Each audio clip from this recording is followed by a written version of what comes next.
firefighting has always been like very male-dominated profession, and back home at my fire station it was very male-dominated as well. But I just remember like thinking like I need to do it, and the pure fact that I think I can't do it is that means I need to do it. Responding to calls is very intense because you have all the lights and the sirens and you're whizzing and zooming and squirreling past cars. My heart drops a little bit each and every time because you never know what to expect. It's not like it could be anything. There's a lot of things that you see that a lot of people will never see in their life, and it's kind of a privilege to be a part of that experience because a lot of other people will never be able to say they could, but we do.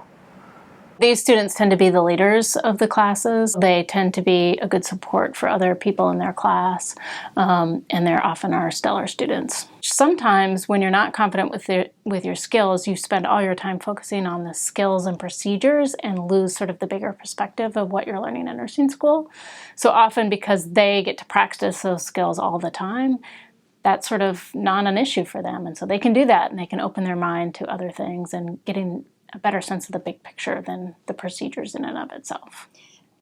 A lot of it is using very comfortable language with them, being very polite and courteous, and kind of giving them the autonomy, or as much autonomy as possible with the decision making of how we're going to proceed forward.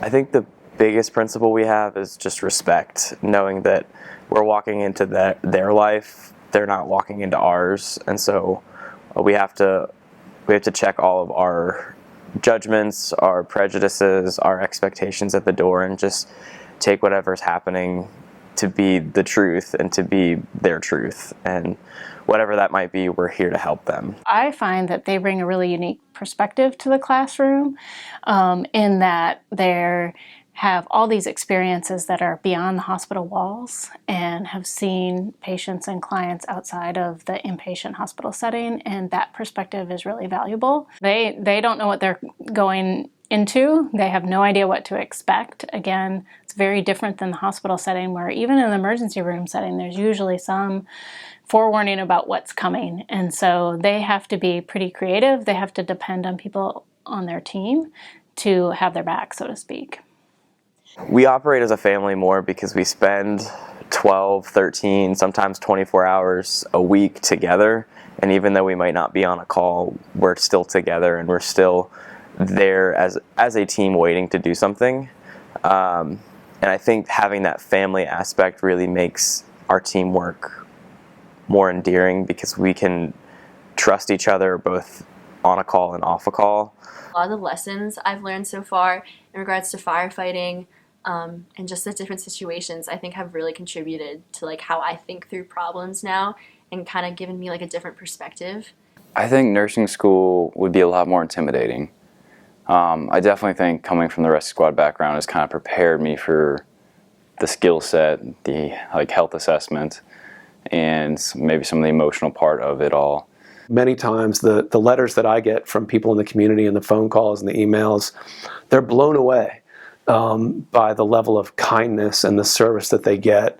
They don't write and tell me that, boy, your fire crews did a great job deploying an 1 3/4 attack line on that house fire.